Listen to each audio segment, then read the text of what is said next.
Thank you very much for joining us today. My name's Angela Williamson and I'm Director of Blue Policy and Planning at the Blue Economy Cooperative Research Centre.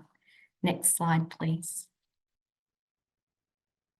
I'd like to begin by acknowledging the traditional owners of the land on which we meet. I would also like to pay my respects to elders past and present. Next slide, please. Today, we'll be taking a deep dive into the futures of seafood study. You will hear from our project team and learn about the what, the why, and the hows, then a series of presentations on the details that sit behind this really important study. We encourage you to use the question buttons, the Q&A buttons on the Zoom screen to ask questions throughout the presentation, though noting that we may bundle these all together towards the last 20-30 minutes of today's presentation. So you'll see that we're going to go through the project overview, the who we are, get to meet the team, and our ambition with this particular project.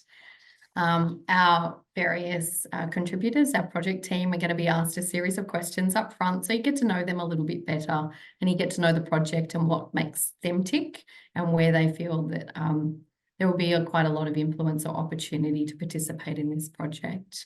And then we're going to get into the nitty-gritty and we're going to talk about the outputs and the milestones.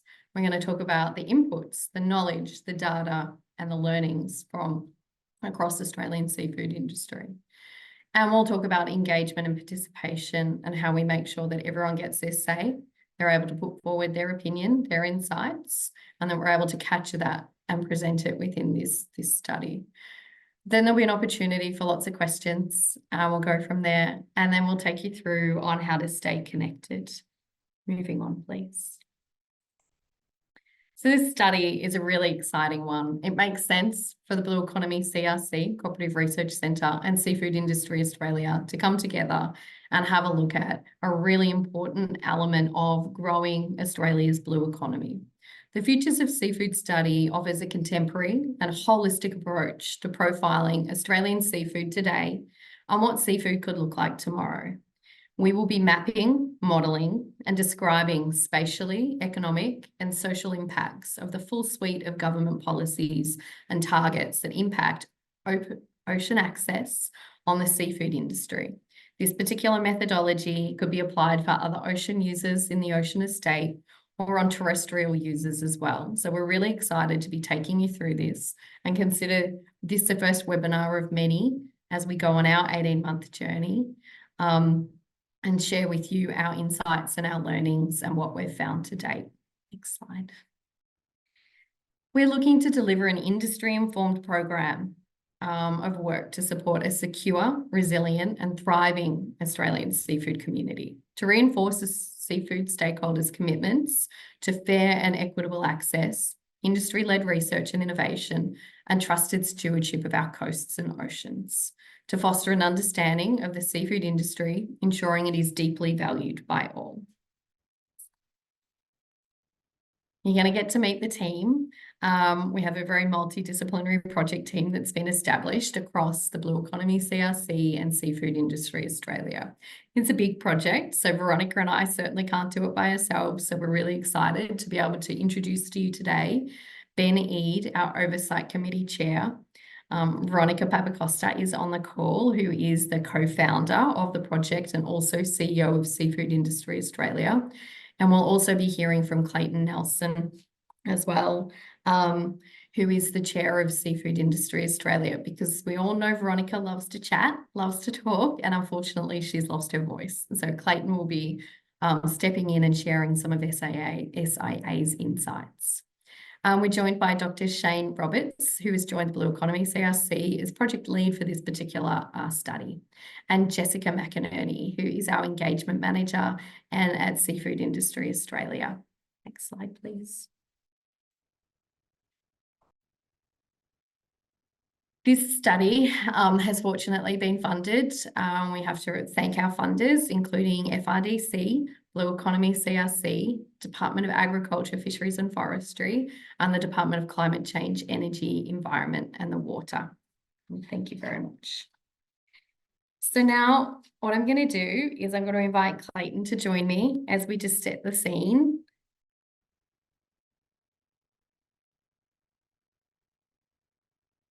Yes, thanks, Thanks very much, Angela. And I know I'm not as good looking as or efficient as Veronica, but you'll have to put up with me today.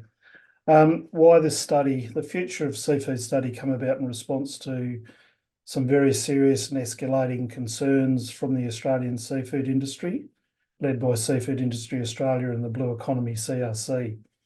With the support of our state, territories and sector representatives, industry bodies, and with regard to access issues, the cumulative impacts of decisions being made about our industry without our input and the increasing pressures of spatial squeeze as existing users and new entrants compete for space in the ocean estate.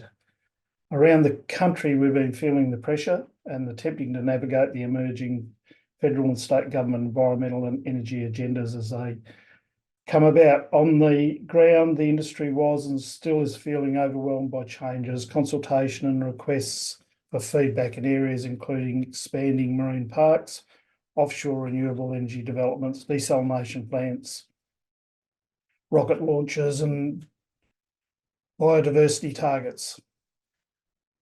And we're doing this while we're trying to address and understand the impacts of climate change and on our ocean estate and our fisheries and aquaculture. The issues are current and many of them are life-changing, and for some they're career-ending, and we're not trying to be dramatic. In the seafood industry, we're feeling death by 1,000 cuts. And so supporting the industry, we came together to advocate for the Futures of Seafood project, as a way of trying to have some influence over and some input into the decisions and agendas that are coming our way at an increasingly rapid pace. And this work is novel, it's urgent, and we hope and believe that the Futures of Seafood study done well will have a positive and far-reaching impact for the Australian seafood industry and all users, both existing and emerging, of the ocean estate. It's really important for us that as an industry, we're not doing this alone, we're doing this together. That's why we've brought together government, regulators, policymakers and industry together around the same table. We're also engaged with recreational fishers and First Nation fishers. This really needs to be a united approach to solve a difficult issue. We recognise that we have differences of opinions that we need to understand, work with and move forward with, but we've brought them together as part of this study for a very important reason, and we can't lose sight of that. So how can the seafood industry use this study? Commercial, rec and First Nations. From the beginning of the development of Futures of Seafood study, it was critical to the potential impact of the study that it wasn't just the industry talking to itself. We didn't want to develop a bunch of maps and a report, then have to promote it to government and other sectors. We have ensured that all the important stakeholders are involved in the ground floor of this project, and that is the basis of the potential impact of Futures of Seafood. We've developed a body of work with a number of deliverables across 18 months that will give industry the tools they need to contribute to the conversation and to share their story, most importantly. Ange will talk you through these deliverables in more detail shortly, but for us, this project's about telling the seafood story now, including what else is happening in the ocean estate and looking at what will or could the industry look like tomorrow, an honest look at what tomorrow looks like. What could be the future? And this is the intention of the Australian seafood industry to position itself. We're using this as an opportunity to build seafood literacy, ocean literacy, for our fisheries, aquaculture, recreational and traditional practices. Literacy, so our story and our information is out there. Our peak bodies and companies can use this when they're talking to investors, to retailers and to the community, or to government to tell their story with facts and with data. It's ultimately about the Australian community understanding what's ahead for the seafood industry and what our future may look like. In the end, it's their seafood we are producing for their benefit. So how may the study benefit regulators and policymakers? When we approached Agriculture, Fishery and Forestry Minister Watt, there was some discussion around the limitations of that portfolio and that the impacts we are facing are actually being developed and discussed are the result of other portfolios' impact. We turned this to a question of how do we bring these decision makers together and how do we create a different way of having a conversation around the ocean when there are so many different portfolios involved.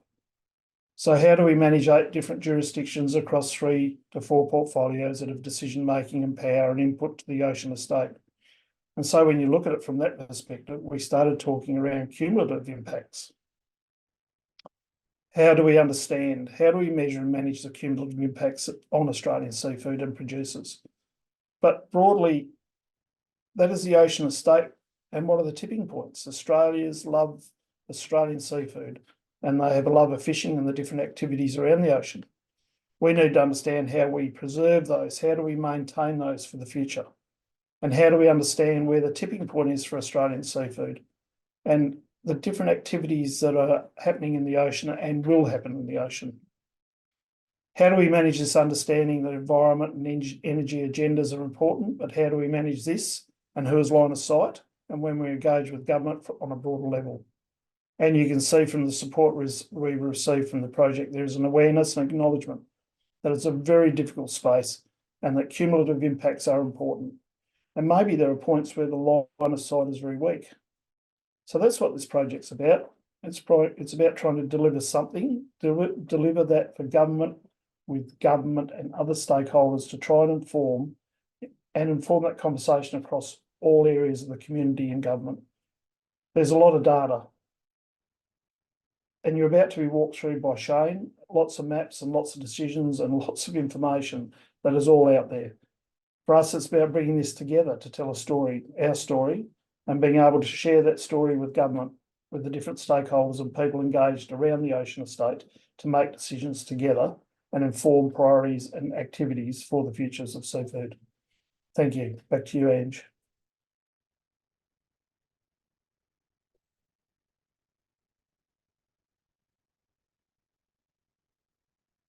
Thank you so much for that, Clayton. And I think you've really nailed it with cumulative. This is definitely a project that's looking at cumulative aspects here. Clayton, I'm going to ask Ben Eade now to join us. Ben is the independent chair of the steering committee, the oversight committee, sorry, in the governance of the study.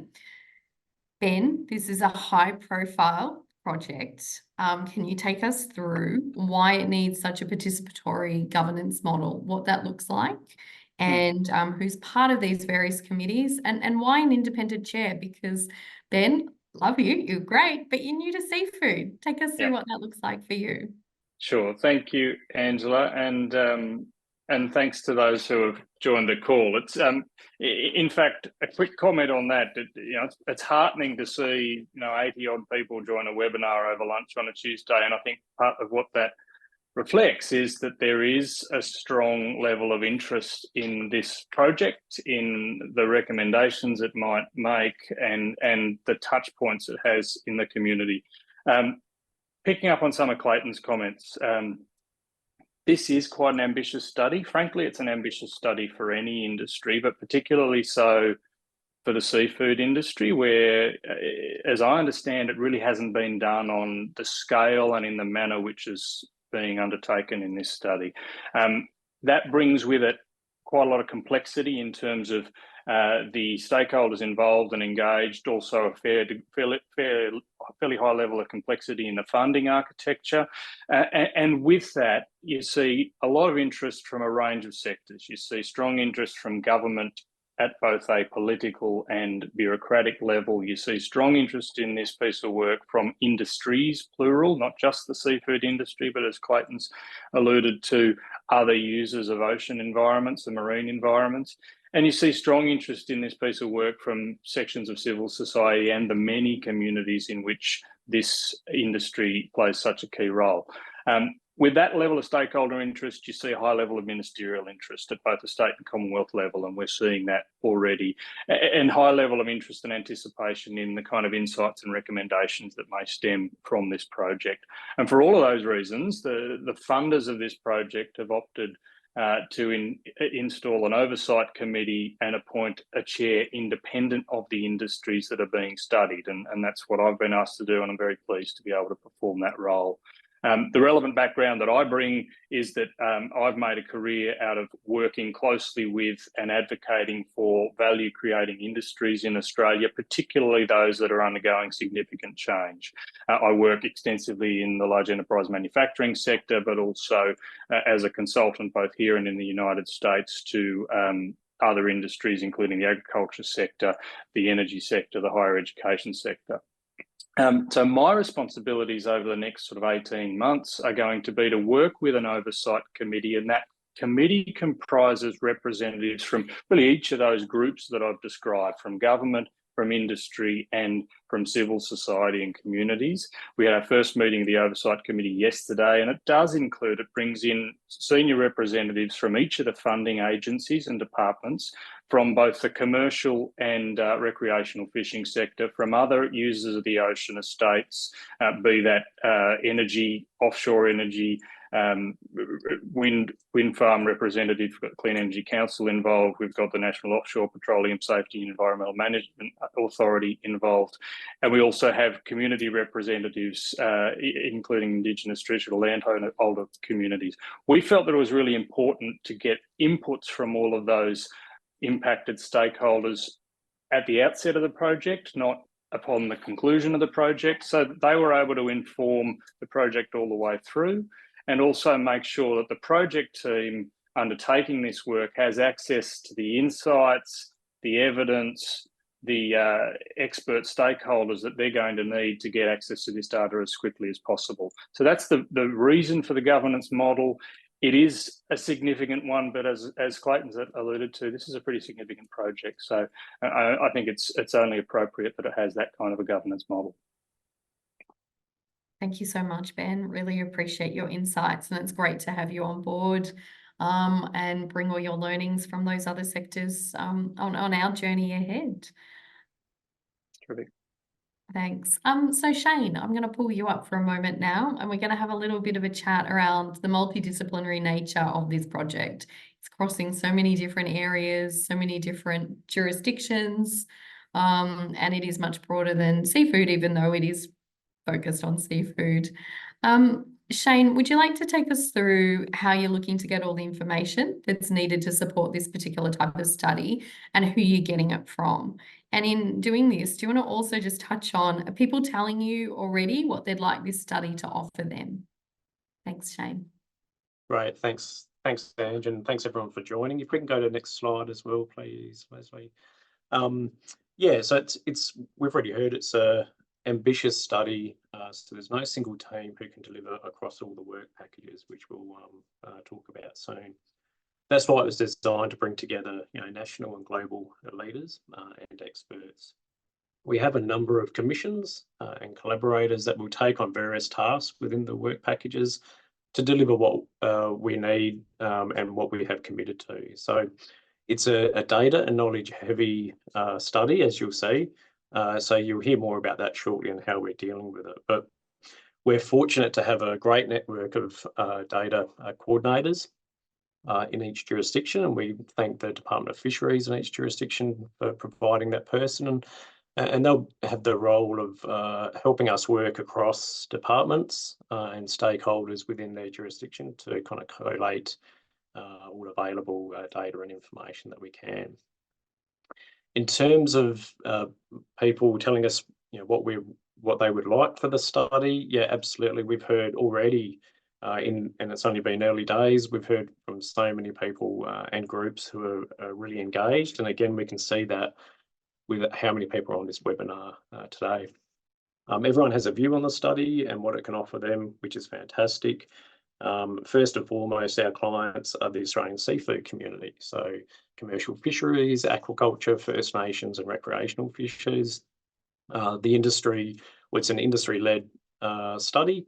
And so we're presenting in a way that industry can use, but also in a way that other key stakeholders can use as well, particularly in the ocean estate management and planning.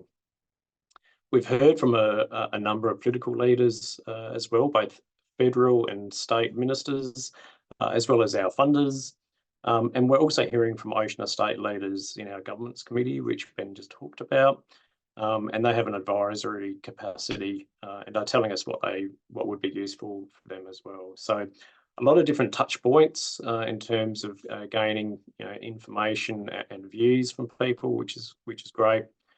We've built in opportunities to hear from key stakeholders also through workshops, surveys and interviews as well. So Jess will present that a bit later in some slides on engagement. So this is exactly what the study is about, is bringing together, these needs, these aspirations and experiences, as well as the knowledge, and providing it all in a one-stop shop, a central source of information. Thanks, Ange. Thank you so much, Shane. That's really exciting, and I'm looking forward to hearing more about this shortly. In the meantime, let's move across to Jess. Jess, you're leading engagement for this particular study. You've been in the seafood industry, you've gone into ag and back into seafood. Can you tell us what you think makes this particular study different from anything else you've already seen to date? Yeah, absolutely. Thanks, Ange. That's a great question. So most importantly, this is a study that's been developed by industry for industry. The Australian seafood industry is ready to tell its own story, to tell the story of all the improvements that have been made over the past 20 years and how the increased activity level in our ocean space is both impacting and threatening the future of Australian seafood for our commercial, recreational and First Nation sectors.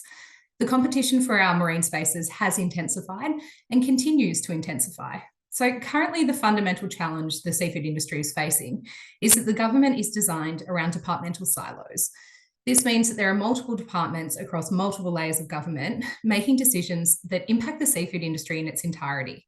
And while they do their best, there's often not line of sight across the different decisions that are being made and their impact on seafood access and production, and what the cumulative impacts of these decisions are.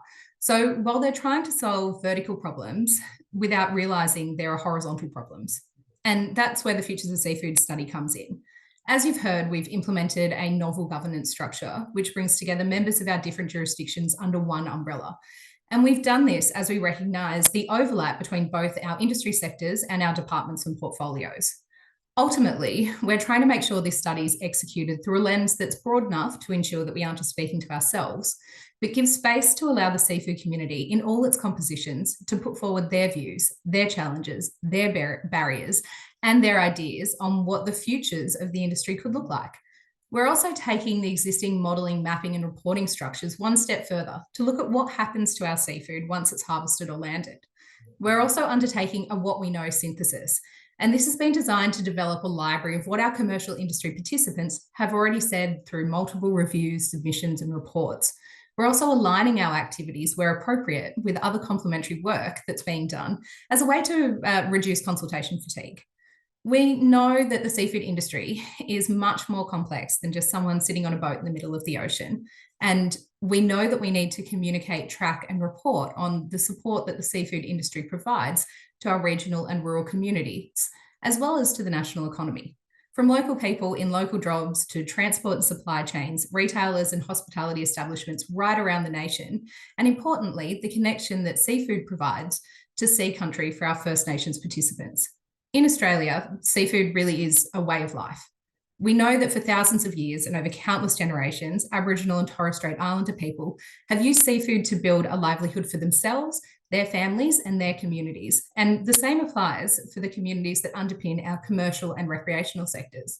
A catch of fresh seafood, whether it's commercial, recreational or First Nations, goes way beyond the dock. It provides food and nutrition, as well as employment and business opportunities. And finally, nutrition. This is a piece of the seafood story that's all too often left out. Seafood is widely recognised as one of the best protein sources in the world. However, Australians are under-eating almost 40% of their recommended weekly intake. You'll hear more from Ange in the upcoming presentation on the seafood scape and materiality assessment that are going to form a part of this study. And at the end of the day, we're producing food and nutrition, and we need to look at what the cumulative impacts of the decisions on our collective seafood industry are, and how we can continue to access and produce Australian seafood into the future. Ultimately, we're looking to deliver a legacy for all seafood industries and the Australian public, where we as an island nation don't move to a future where we're importing 100% of the seafood we eat. Thanks, Ange. Thanks, Jess. Really appreciate that insight and really looking forward to hearing more shortly. Thanks to all of our team members for setting the scene as for today's webinar. We're now going to spend the next 20 minutes to look at some of the further aspects into the study, including milestones and outputs, knowledge and data, and engagement. And what I'm going to do is start with brief summary on the outputs and milestones. Next slide, please. Next slide. Who doesn't love a plan on a page? So as you can see here, the Futures of Seafood study really is an ambitious study. We're talking 18 months, and we're not waiting till the conclusion of the 18 months to start providing outputs. This really is about ensuring that the industry, that the contributors, that the stakeholders and broader community are able to access information gained through this study throughout those 18 months. So because of that, we've divided the project into 4 different areas. Area 1, state of play. That's really about understanding where, what, and how this particular seafood sector, our seafood industry across commercial, First Nations and recreational, where they are, where are their activities, what are some of those socioeconomic values and factors that relate to this particular industry. It's an opportunity to provide a contemporary description of the sectors, of how they operate, their gear types, their risk, so that people have a really strong understanding and we can build literacy around this particular industry and ways of working. It's going to be looking forward, but it's also going to be looking backwards. And so we've chosen 2002 as our baseline, and that aligns with the FRDC-funded Marine Matters project, which produced an atlas that was really, really critical for the work of the National Oceans Office back in the early 2000s as they were tasked to deliver on regional marine planning, integrated ocean governance, and multiple use management. So we're using that as our starting point. And then we're looking into today, 2024, but we're also mindful of what's ahead when it comes to not just us, but other users of the ocean estate. The other part to this is to talk about trends, forecasts, and really start capturing that cumulative impact perspective that Clayton touched on, both positive and negative. So that's work package 1. Looks to be concluded by September.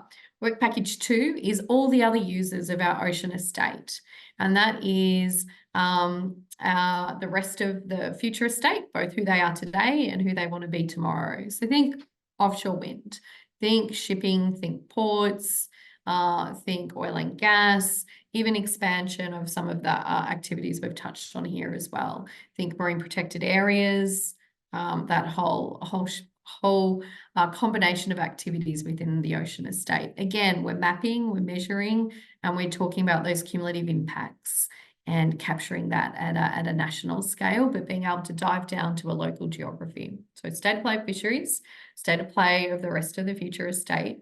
And then we put that together with a 9-month activity that'll be led by CSIRO, and Shane will take us through in more detail. And that really is scenarios. If we were to turn on these following attributes, what would the consequences be on the flow or the production of seafood and the flow of that seafood from port A to retailer B, and ultimately where it lands on consumers and Australian households' dinner tables.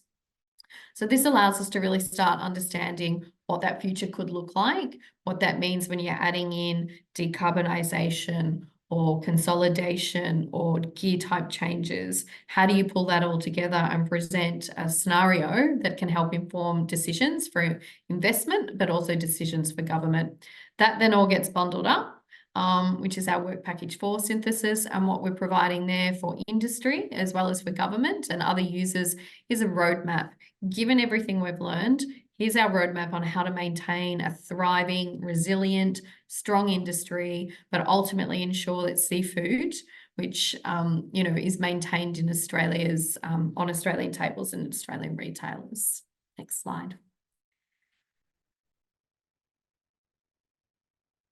So as we've touched on here, the outputs of this particular study, multiple from atlases, and these will be static as well as online, looking at seafood production and post-harvest, first time that we'll be following seafood from port of landing through to consumption.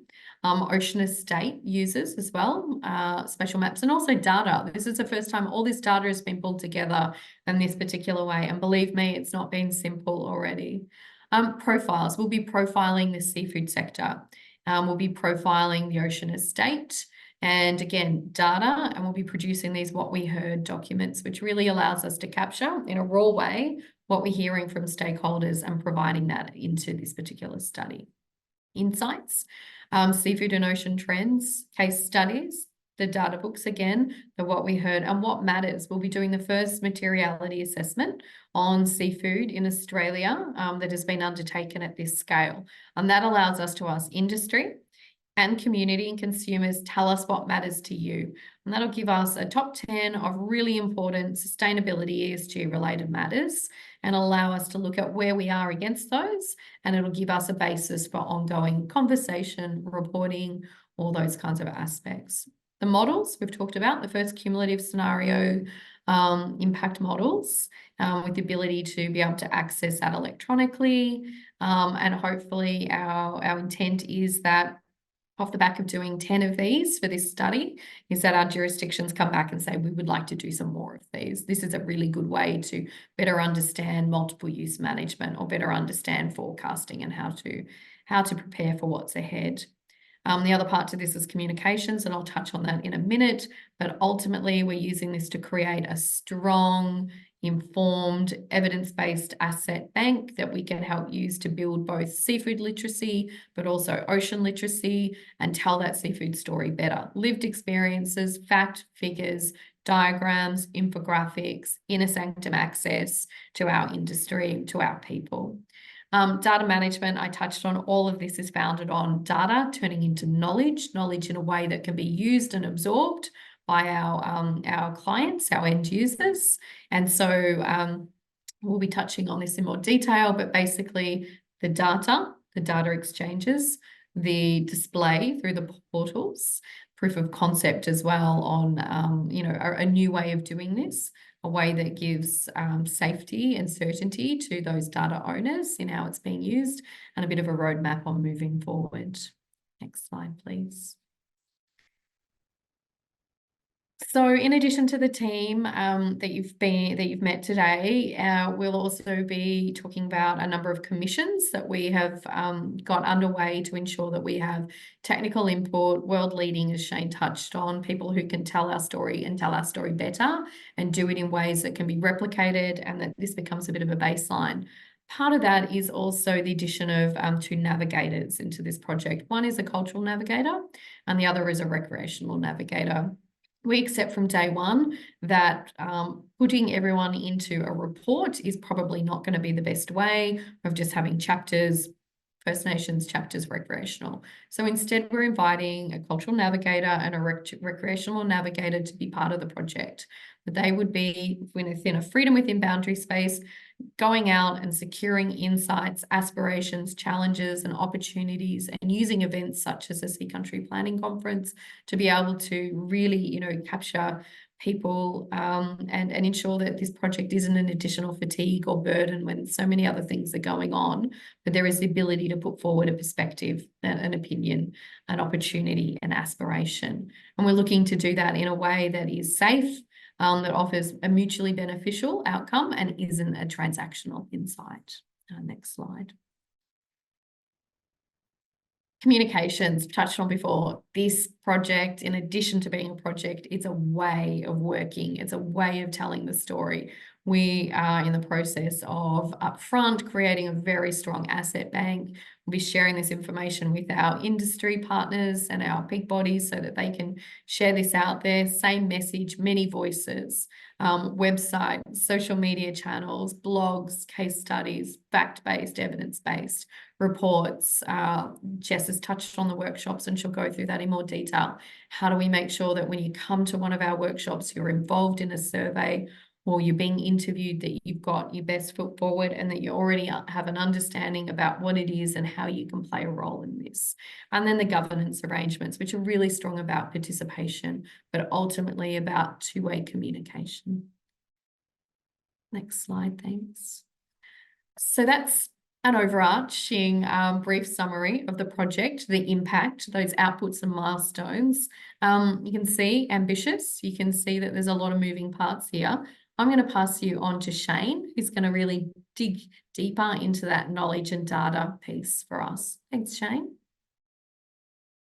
Great, thanks, Ange. And like Ange said, I'll provide a bit more detail on those outputs that we've just had an overview of. So next slide, please. So a key part of the governance structure is having a knowledge and data hub. So this is essentially our community of experts and collaborators and commissions involved in the study. We've got some listed here already, but we're still working through some contracts and commissions at the moment to help with some of these work packages. So it covers data owners, data managers. I've already talked about jurisdictional data managers that are going to be assisting us, data users as well, particularly around some excellent case studies that have already been used in the ocean estate when looking at fisheries, as well as new wind farms or marine parks. And essentially, this group of people are those that are there to support us in not only the data collection and collation, but also help us tackle barriers to data sharing, coordinate expert input, and also even ground truth some of our outputs as well, which would be really important. So we're operating at 2 speeds. So looking at the available data that we can find here and now, and using that for mapping and reporting. And also looking at how confidential fine-scale data and routine disclosure of data can be utilised to provide accurate and timely information for marine spatial management, for example, into the future. And I'll talk about that a bit more in later slides. So next slide, please. So one of the outputs you saw was mapping, and since Marine Matters over 20 years ago, what we're looking at here is essentially expanding on that. So not just seafood, but also other ocean users as well. Anyone that's worked in the marine spatial planning space, like I have, knows that there's a lot of information and data out there in various sources across jurisdictions, across sectors, and quite often, so really good data, and it's hard to find. So what we're aiming to do here essentially is pull that together into a one-stop shop, central piece of information that for these chapters, you might be able to find links to go to relevant reports and further data and information for that area that you're looking at. So what differs here is also we're including not only production, we're also looking at post-harvest as well and seafood supply chain. We're looking at 20 years worth of data and covering all sectors. So you can see the mapping style that we have here and the various sectors that we're looking to collate information for. And again, some really good case studies as well. We want to showcase how fine-scale spatial data, for example, can be used effectively in marine spatial management. So next slide, please. So profiles as well. So we want to provide a contemporary profile of each seafood sector, as well as the other ocean users. So of course, marine parks, oil, gas, wind farms, to name just a few, and touching on those jurisdictional nuances as well. As part of what you'll hear soon from Jess in terms of engagement, this will also include workshop surveys and interviews where we collate information and data as well, which will be showcased and have some really good case studies. So again, it should be a go-to information source that'll provide readers to those links to further data information, as I've already said. So next slide, please. So the insights also, this is about understanding the trends and forecasts and experiences to date, including our impact timeline over the last 20 years. And one of the commissions that we're looking at here as well is the seafood scape. So this is an exciting component, looking at the nutritional profiles and trends, as well as barriers and opportunities. An example is we've already talked about imports and exports. 30% of Australia's seafood is consumed domestically. But if you look at the Australian Dietary Guidelines, which is 280 grams per week of seafood, That actually means Australians will have to increase consumption by about 40%. So the question then is, where is that coming from? Is that imports, or can we grow that here in Australia? Again, we'll have some case studies and also based on what we heard as well during our workshops and other engagement activities. So next slide, please.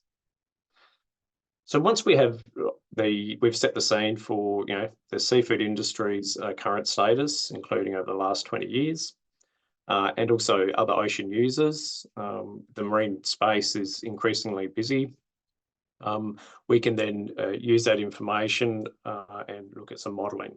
So turning the dial for certain attributes, and like Ange has already alluded to, we'll seek feedback from from all the jurisdictions through the committees on what kind of scenarios they want to look at and what is reflective of what's going on in their jurisdiction. So it could be a combination of climate change, changes in ocean access, emerging conflicts, divergent policy, regulatory directions, markets and consumer trends, and even biosecurity threats and pollution. So there's a whole vast array of threats, of course, but also opportunities to secure and increase production as well.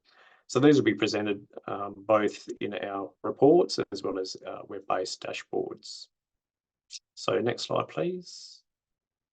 So and that other speed that I talked about earlier around legacy. So it's really critical to ensure that this project isn't just a snapshot in time. We want to aim for routine, systematic and enduring disclosure of information and data. So it could potentially be updated regularly. What will be important here is the data structure and architecture, which we're kind of navigating, and we will be documenting to a point that it should be able to be reproducible.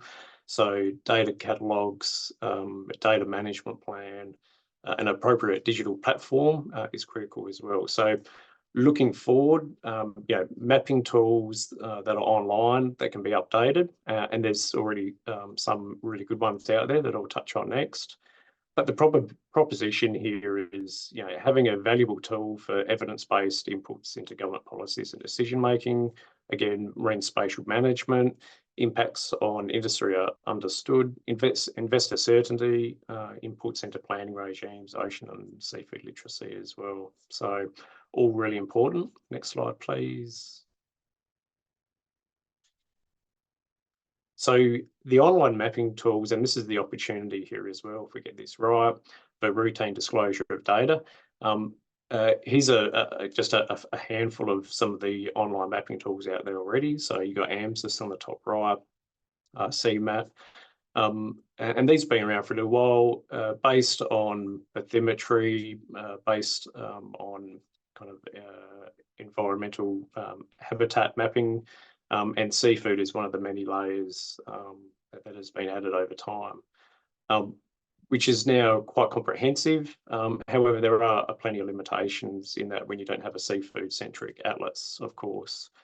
So I've named just a few here, but in terms of space, time, and all the various sectors as well.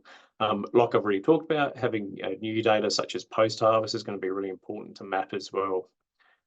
Another component is that fine spatial data, which is important for marine spatial planning. We'll have some great case studies there.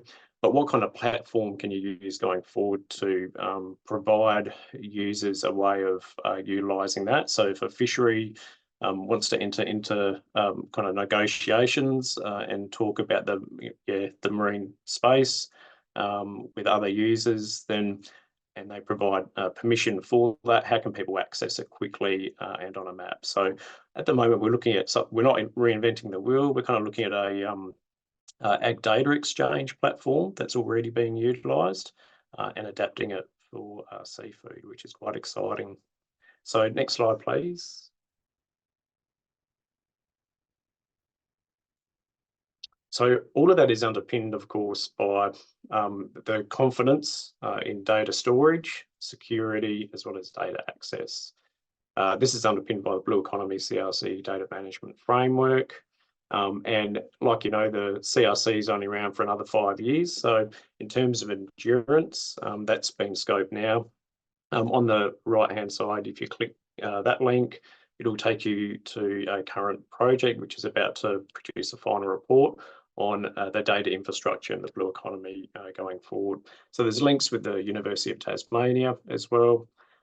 And when I talked about the data exchange earlier, you know, one of the options is for raw data, which you know, it needs to be used for not only modelling, but like I've already talked about, some of that fine scale spatial management.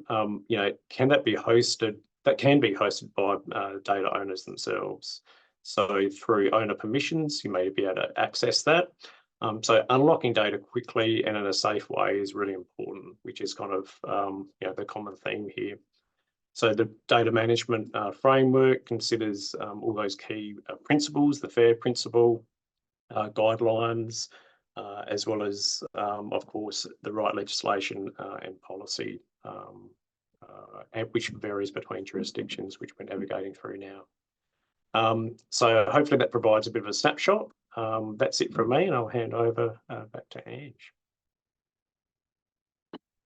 Thank you so much, Shane. That was really interesting, and I love hearing it. Even though I'm part of the team, every time we talk, something has moved on and changed. So, you know, that's great. This project is certainly about action. I'm now going to invite Jess to take us through the stakeholder engagement piece. As you've just heard from Shane, there is such a strong piece here around data and turning data into knowledge, into ways it can be used. And the other part to that is definitely stakeholder engagement to calibrate, test, and capture additional insights. Jess, over to you. Thanks, Ange. So as Shane spoke to, the data and mapping elements of this study provide the insights into our seafood estate. Then it's through our engagement and storytelling that these figures really come to life. Storytelling connects us, and it allows us to see the human experiences behind the numbers. Storytelling is a really powerful tool that not only informs but educates. People learn, empathize, and understand best through narratives that resonate with their experiences, their understanding, and their aspirations. Every data point and statistic in this study represents a human life and a human's livelihood. Every figure we reference represents a community, a family, and an individual whose life contributes to our Australian seafood community. And with this in mind, we've developed an engagement strategy to help tell the Australian seafood story through our people. Our strategy has been designed to be comprehensive, forward-thinking, and offer multiple opportunities and touch points for stakeholders of all levels to feed into the process. Importantly, while this is an exciting project, as I've touched on, we're really aware that this is a project that's coming into a busy space. Next slide, please. So we've designed 5 streams of outreach aligned with the project. Our stakeholders across all sectors and all ocean users will be able to feed into the process through a number of ways. These include our committees, workshops, interviews, surveys, and the What We Know synthesis. So our first stream is the synthesis. And as I mentioned earlier, we're really aware that our participants across aquaculture, wild catch, and post-harvest commercial industry are constantly feeding into processes and being pulled in every direction to give their thoughts and feedback, which not only results in consultation fatigue, but takes away from their primary role of catching our seafood. And our second stream is our workshop. These are aligned with work packages 1 to 3. And for work package 1, we're running a workshop for our commercial industry participants in each state and territory. These are designed to capture lived experiences and hear about the historical jurisdictional timelines, standout changes, hurdles, and innovations that have been encountered over the last 20 years. We have our first workshop coming up at the end of this week in Perth. Workshops for representatives from our recreational and First Nation sectors will be held in alignment with our navigators, as Ange spoke to earlier. And we'll also be running workshops alongside Work Package 2 for our government, regulators, policymakers, and other marine users to feed into the processes.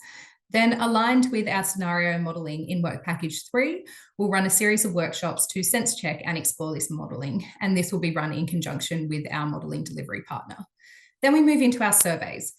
We'll conduct 4 sector-wide surveys targeting commercial operators, another for our recreational sector, a third for our First Nations sector, and then our final speaking to post-harvest and supply chain. These surveys will be designed to capture both qualitative and quantitative data and will feed into our 4th stream of formal interviews. So aligned with the project will be a series of formal interviews, and this is where we're looking to capture our lived experiences, challenges, opportunities, and also the good news pieces as case studies and profiles. And these will sit across all of our work packages. We'll use things like our committees, workshops, and surveys to identify stories and case studies to progress through to the formal interview process. And lastly is our informal interviews. We know that there's a lot of information to capture and share, some of which won't fit into the processes outlined above, but this doesn't make it any less important. This is where our project team will work with the FRDC team to capture guided short videos in the field. We've selected a platform to help facilitate this that guides users through a template capturing, speaking directly to topics aligned with the study. So you can expect to see our teams out and about capturing these videos at large events, workshops, and different conferences. So collaboration and strong engagement have really formed the cornerstone of this strategy. Our strategy aims to create multiple platforms and opportunities for dialogue and knowledge exchange to really help us capture the industry's story. Next slide, please. Here you'll see a high-level overview of some of the engagement points that we have coming up. Again, if you know or hear of any large events or activities that are coming up, bringing together seafood producers and marine estate users, please let us know. We're really trying to buddy these up with processes that are already underway. Again, trying to reduce that consultation fatigue and taking opportunities where people are already coming together to help piece together the Futures of Seafood story. Back to you, Ange. Thank you so much, Jess. I really appreciate that. And it's great to hear how people can get involved formally and informally over the next 18 or so months. We're now going to spend our next 8 minutes going through some of the questions. So team, be prepared because I think we're going to pull you all up so that we can do this as a collective.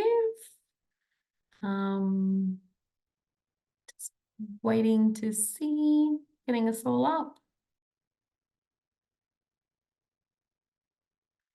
Okay, well, I will start with one of the questions. And Shane, I'm going to pop this one to you. This is from Emily Ogier. Will the knowledge and data package be looking at ways to address gaps in available evidence, for example, data gaps or data quality issues? There's such a great innovation opportunity here to further develop ways to, can't even see, to use the weight of evidence. Shane. Yeah. Thanks, Ange. And yeah, great question. We acknowledge straight up there's going to be gaps in data and information.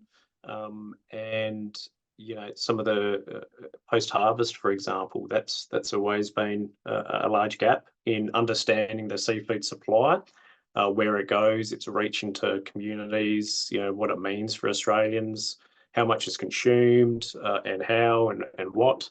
So that kind of information, we're actually, one of the consultants we're working with works closely in this area, and we'll be working with them to see if we can secure some of that new data from that supply chain line.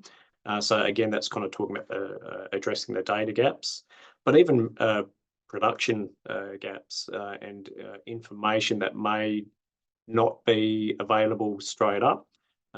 Like I said, there could be gaps in data and information on our maps, and we'll unpack that as we go forward. You know, because that's an important piece. If we can't find it in this and showcase it in this time that we have, how you know, other marine users and even industry are able to do that when they're kind of looking at opening negotiations around marine spatial planning. So. Looking at recommendations, a key part of this, and work package 4 is, you know, our final synthesis is, you know, addressing and highlighting some of these issues, barriers, data gaps, and providing a path forward, you know, for future studies and future areas of priority work. Thank you, Shane. That's excellent. While you're still there, I'm going to take you to the next question as well. This is from Keith Rowling. How is the project proposing to deal with the challenges in making comparisons between data, for example, economic contribution of different sectors, variations in quality of catch data between those sectors? Thanks. Another great question, and Keith always has good questions like this. He's an expert in this area. Yeah, look, good question. So again, we're really showcasing what's already available and analysed out there already, right? So a lot of the production data is embedded in individual sector reports across jurisdictions, across sectors, and we're also commissioning again. So you've already seen CSIRO, a large commission working on large components of this project. They've been working in this space along with others that we're bringing into the fold to do some of these work packages. So not reinventing the wheel, essentially showcasing what's already been analysed and already kind of mapped on various platforms, and pulling that all into the one. But absolutely, it's a good point when it comes to fisheries data in terms of spatial. The quality of data does differ between sectors and jurisdictions. Thanks, Shane. Jess, Colin has asked if we can, or if after show can be considered in the event calendar. Is that something that you can respond to? Yeah, absolutely, Colin. I think that's brilliant, and I'll reach out to you. We did have it highlighted in our kind of overview of events that are happening internally and looking at ways we can engage with that. So I'll flick you off an email and we can discuss some possibilities and what that might look like. Fantastic. A lot of the other comments we've had have been congratulating the team and also expressing a lot of interest in the particular project. So I might close it out here, unless anyone in the project team has anything that they would like to add at this stage. Okay, well, listen, I want to thank everyone for joining us. We genuinely look forward to working with you more on this particular study. You'll see that there are so many touch points. You can see everyone on the side of the screen at the moment who are all available at any time to have a chat about this project or your thoughts, your ideas. Jess and Shane are available at any stage as well, so I'll always direct you that way. And, we're going to be looking to use our new website as a one-stop shop for information on the particular project, on calendar dates, on information, reports, and those case studies. So everyone on this email list will be circulating that once it's live and up. But in the meantime, we look forward to continuing working with you. Please keep sending through questions, as I said, and keep us honest through this project. At the end of the day, we're looking to provide something really meaningful that government, that industry, that other ocean and state users can use. And what we're really trying to do here is ensure that this industry, these sectors, these aspirations and these individuals have a resilient livelihood. So thank you very much to everybody.